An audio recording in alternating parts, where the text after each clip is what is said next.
As a receiver, the most used type of cut is the speed cut, and if you're struggling with this video is for you. In this video, I'm going to give you a full in-depth tutorial on how to actually use the speed cut, the techniques behind it, and how to actually apply it to be able to perform it at a collegiate and professional level. So let's get into the video. This video is broken into 3 phases. Phase 1 is talking about the speed cut and actually when to use it. Phase 2 is going to be the fundamentals behind it, and phase 3 are going to be some technique tips to make sure that you're performing it at the highest level possible.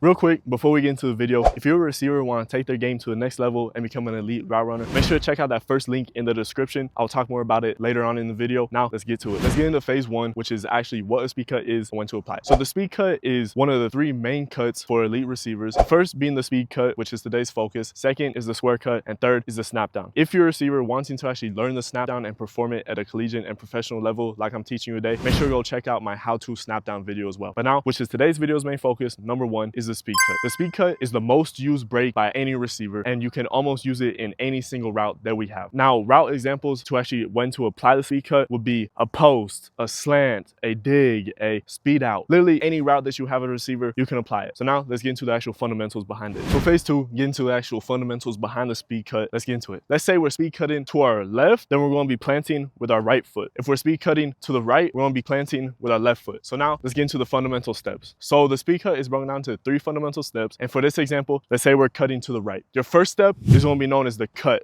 This whole point of the step is to start shifting your momentum and actually stick your foot in the ground and plant. The second step is what we known as our pivot step, and this is where we're turning our momentum, moving our body, starting to turn our head around. And by the third step, this is going to be your trigger step, where your body is fully 90 degrees rotated and you're pushing out of there, head is fully turned, accelerating out of there. Now, let's say we were going to the left, then we would be cutting with a right foot. So we'll go cut, pivot, trigger, and then move out of there. Very simple. It's just those 3 key steps. Now let's get into the fundamental techniques behind it so you can perform it at a high level. So now we're in phase 3, which is actually the techniques to perform the speed cut at a high level. For the first section, we're going to be focusing on leading up to the actual speed cut itself. So for the first tip in this section is going to be not raising our pad level before our break. Now what I mean by this, let's say we were speed cutting to our right before our speed cut, we raise up and then cut. The reason why we don't want to do this is because first off, it's a dead giveaway to the defender that we're actually about to cut. And second, it kills our own momentum out of it. So instead, keep your pad level the same. Same example, just using the right technique. Let's say we're going with our speed cut.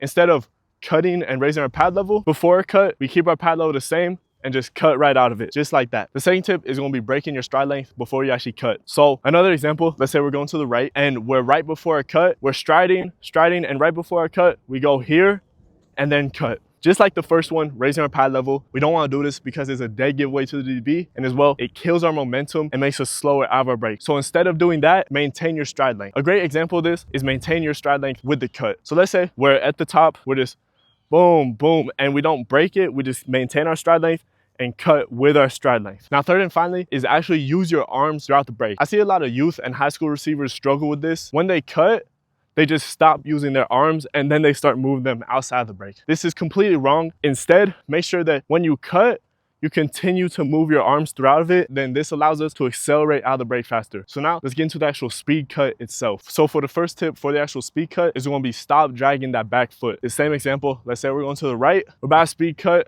and right before on our cut step, we drag that foot. The reason why we don't want to do this, just like the previous 2, it's a dead giveaway for the DB. I mean, how more obvious can you get when you start dragging your foot? I mean, you know you're going to cut. And second, which is most harmful, is slows down your momentum completely. I mean, think about it. If you're running out of the blocks in the track, you're not going to be dragging your foot the whole race. That just slows you down. You're going to be picking your feet up. So instead of dragging your foot, same example, just with the right technique. Just go here, and as soon as you cut, just lift that foot up and maintain it, just like that. Now for the second tip during the speed cut is cut on the ball of your foot. The bad example of this, let's say this is our cut step.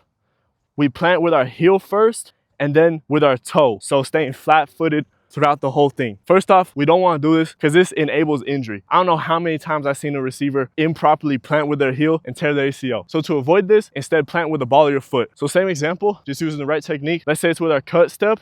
We plant with the ball of our foot and then stay on the balls of our foot, accelerating out of the break. This makes our break way faster, and I guarantee if you look at pros performing this, they'll cut on the ball of the foot every single time. Now, the third and final one is actually making sure that we're turning our head and flipping our head around. Now, say same example, we're doing our speed cut to the right.